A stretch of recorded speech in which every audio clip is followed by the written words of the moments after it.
What's up, everybody? It's your favorite linchpin's favorite nerd. Today we are looking at Warbotron's Fierce Attack, or their Onslaught. And the reason why I say linchpin is because, you know, this company in this set really hinges on the success of this unit. So we'll take a look. Accessory-wise, he comes with the two combiner hands that we'll look at more in detail in the following video. Got some purple paint on there, and looks like a fairly good amount of articulation across the board. Seems to be legit, but we'll take a closer look at that later. I haven't found a way to store it in this mode, which is one of those things, you know, I like to be able to have it all inclusive, but it doesn't look like that's going to be a possibility. It comes with 2 feet. Once again, we'll look at this a little bit more in combined mode, but there's a couple options here, you know. Fair amount of line work in the mold and the sculpt, all in here. Fair amount of paint applied as well. So fairly well done, it seems. We'll see if she has it where it counts, you know, in the not too distant future. It comes with a replacement part for Air Burst, I think his name is. I think I might do a tutorial on this at some point, but it won't be now, because now I think we want to see how this all does, right? So it does come with it, though. It's just the torso piece and then a little bag of screws and bits. And then there's this big mamma jamma, and this thing is huge. It's almost the length of my middle finger to my forearm, or my elbow rather. And this gun here, I don't think there's a proper way for it to go, but it will sit on that, you know, if you just wanted to pose it, but it doesn't, like, it's just sitting on there. We'll take a closer look at this again in combine mode, but there is some options there as far as things you can do with it. Fair amount of line work, fair amount of details, fair amount of color breakup. All in all, it looks pretty cool. But we'll set it to the side for now. Here's the other leg. This doesn't fit perfectly on there. I've found, you know, you got to kind of adjust the back end a little bit, and you can get it to go. But it definitely will sit there, no problem. And then there's the signature piece here that just came untabbed, which is this unit. And this pegs in with these 2 pegs. We'll just take this off. This pegs, we'll talk about that in a minute. Into these 2 ports, and then once it's on there, you do get some articulation due to the hinge.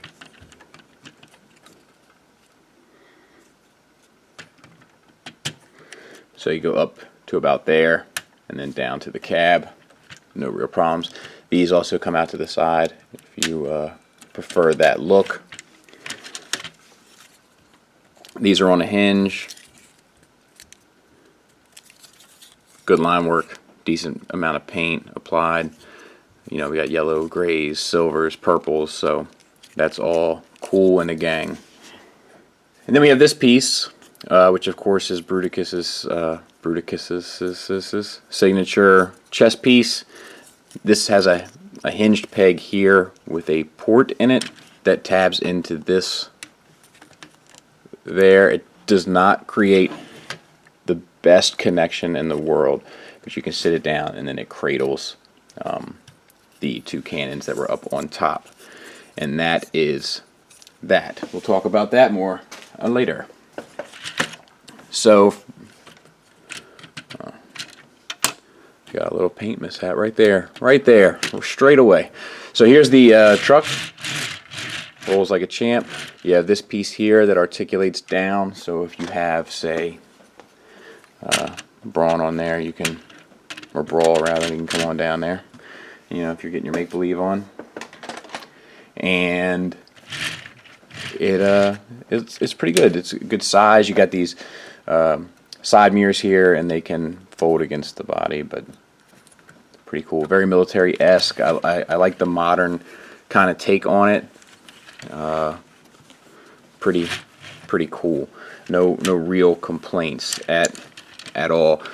There is like some stuff here. If we're just getting critical, you know, like it just doesn't look like a vehicle. It just looks like parts that are needed to make this thing transform. But because it's a military vehicle, it doesn't look completely outside the realm of possibilities either. Speaking of accessories, I forgot these two units. They plug into the side. They're little missile launchers, and they also plug into each other. And this one is pegged here, so you can do stuff with that in the future as well. And you get 2 sets of 2 for a total of 4. So there's that. Back to it. We got translucent plastic over top of the headlights, which is a nice touch. The pieces here, I'm forgetting what they're called now. There's probably somebody screaming at it, but you know, that you would use as an anchor to hoist something up. They're painted. Yeah, all in all, pretty well done. There's a ton of line work here that if they wanted to have gone the extra route with paint, it would have really done the thing wonders, but they didn't. You can take this back trailer piece off, in theory, to get the shorter truck, and then sit the trailer to the side and go with that look, which is also, you know, cool and a little less cumbersome if you wanted to do them in alt mode. Real quick, I always transform my figures the way they come in box. This guy comes in truck mode in box. Now I've stripped him down to just his bare essentials, but that's how he comes in box. But the instructions are from robot to truck. So we're going to do it in a montage to try to help the situation. Step 1, let's close up the side mirrors there. Pull these up and out. And rotate the feet down.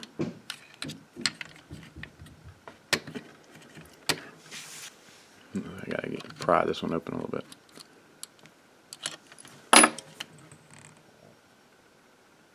While we're at it, we're going to pull out the heel spurs and close the flaps down. Unpeg these side tabs. Pull the legs down. Split the legs and fold these down, and they just rest there, which is pretty lazy. Open these side panels and fold this one back on itself. Same on the other side. It's a tight hinge there, and I got stress marks in there. Be careful. Split the middle and accordion the 2 pieces down. Flip this piece up, rotate this whole section down. Rotate this whole section down. It's a tight fit, so be cautious.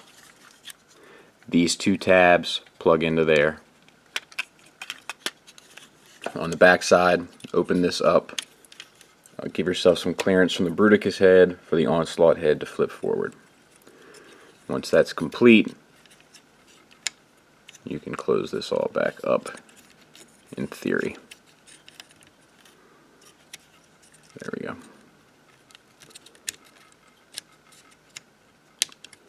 Rotate the arm so that it makes anatomical sense and it hides this open piece. Open that up, flip the hand out, close her up. Same on the other side. Really tight. It's not a good feeling. Like too tight, you know what I mean? So to speak. Rotate the hand out, close that up. Rotate the hands. Rotate these green flaps flat against the piece, and it's not a good hinge, and you see I'm putting stress marks on it, which is driving me nuts. But there it is. You can pull this tire out, which gives you the motion there. And last step, rotate the waist 180 degrees. And that's him. Okay, so let's talk accessories. These units you can split apart here, and he can hold them That's 2 guns, 1 for each of you. He does hold them just fine because they're straight pegs as opposed to like the weird handles that Warbotron has kind of been doing. And I guess it would even look better if you had them in the opposite hands. But you get the point. He holds them fine, and they're heavy, and the weight is held perfect, no issues. However, the silver lining to this is that these 2 tabs here correspond with those 2 slots there, and you can insert them there and give Onslaught that signature kind of G1 look, which I was worried that you weren't going to be able to do because I hadn't seen it done in many of the promotional pictures. Let me get it in there and we'll look at it. And that, my friends, is Onslaught. I love that look with the guns like that. He cleans up nicely in the back. Looking good. So let's talk about him. The head is on a ball joint. It's relatively loose, which is less than optimal, right? The face sculpt is on the money. Nice paint on the head and on the face there. These kind of seem incomplete to me and unfinished. That's kind of my problem with this guy overall. Shoulders, you get a rotation here. It's extremely tight, and that's not a good tight. That's a bad tight. That's plastic rubbing against plastic. That's gonna wear. That's gonna be an issue. Here on the shoulders, we got all sorts of screws available for the eye to see. And I'm not usually the guy that this bothers, but for some reason it does bother me on him. This tire is kind of in the way of articulation, but if you get it out of the way, then you have this joint here, which is just a hinge, and then a bicep swivel, which is ugly tight, and a double jointed elbow. Still doesn't get you much past 90 degrees. Wrist swivel, fingers are on a hinge. Same on the other side.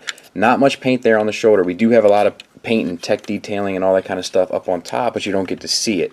And same for the forearm. Not a lot going on there. Same on the other side.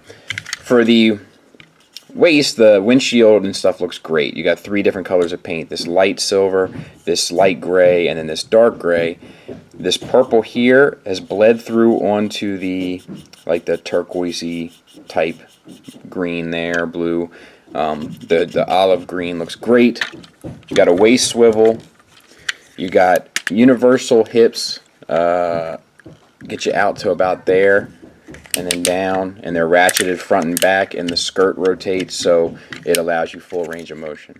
You got knees that are on ratchets that get you a little shy of 90 degrees, and then you got ankle hinges here, which gets you a rocker, and you can get you can't really get a tilt out of it. But there is like nice purple and green paint there. It's just this looks unfinished there. I don't know. But overall, pretty cool. We'll do the size comparisons with the rest of the team on the Bruticus video. Final thoughts. Here's the problems. This thing took 2 years to come out in completion. And I'm okay with staggered releases. It gives your wallet a break. It gives you time to enjoy the figures individually. I'm okay with that. But 2 years, and it still seems rushed. This is the only one of the set that to me seems rushed. It doesn't seem completely thought out. This chunk right here is the issue. It doesn't get out of the way. It doesn't clean up.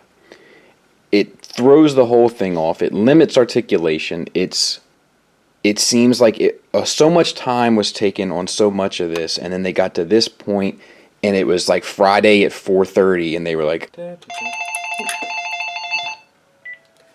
"What's up, buddy? Hey, let me put you on speaker. I'm right in the middle of working on something. What do you got?" Nothing, man. It's Friday night. What are we doing? Well, I'm working on this project, and Well, man, we're gonna go out. We're gonna get some wings, some za, some beers. It'll be a good time. no, man, I can't. I've been working on this. I'm almost done. I just tonight's not a good night. How much do you have left? I just got to do the shoulders. Man, those shoulders. You know what? You're right. These are good enough. Let's go get some beers. The only other part that has that same feeling is this. This bit right here. How it just flaps down. It just doesn't seem like, you know, it just doesn't seem finished. And, you know, I hate, let me just get that off. That doesn't peg in nicely either, by the way. But I hate when a job seems unfinished. The only other negative things I want to point out real quick is that it continues the Warbotron trend of having stress marks. Having stress marks in locations that seem like they could be catastrophically bad. My only other minor gripe is that he is a bit back heavy, especially with that stuff on his back and the way that the ratchets work. The notches are a little big on the ratchets that go front and back, so it's hard to get him in a good place to hold the weight. But he's far from all bad. He's very enjoyable. I like the transformation. It's simple. I wish the shoulders did more, but it's still simple and enjoyable. The paint is definitely there. The articulation is there except for the shoulders and that just nightmare that's sitting there. I mean, oh God, that's just not my favorite thing about this figure. But it also has that thing that we talk about that Make Toys and Fansproject often lacks, is the fun factor. Like the alt modes, getting them all together, the options that are available to you, the things that you can do with them playability wise, it just has that fun factor. You can't get rid of it. It's just there. It's enjoyable. It's fun to mess with. It's fun to set up. It's fun to pose. Same thing goes for bot mode. You get them set up in bot mode, and I can promise you, I'm not going to show you until the Bruticus, but I can promise you having them all together in bot mode, just posed well on a shelf together, does give you all the feels. Is he worth getting? Well, we'll find out totally when we combine them all. But if you were going to have them displayed individually, I think it's worth getting because it does look good on the shelf. Just don't expect the same polished, finished look that you've come to expect with this company in regards to their robots, which is where they really shine. Thanks for listening. Thanks for watching. Until next time, take care.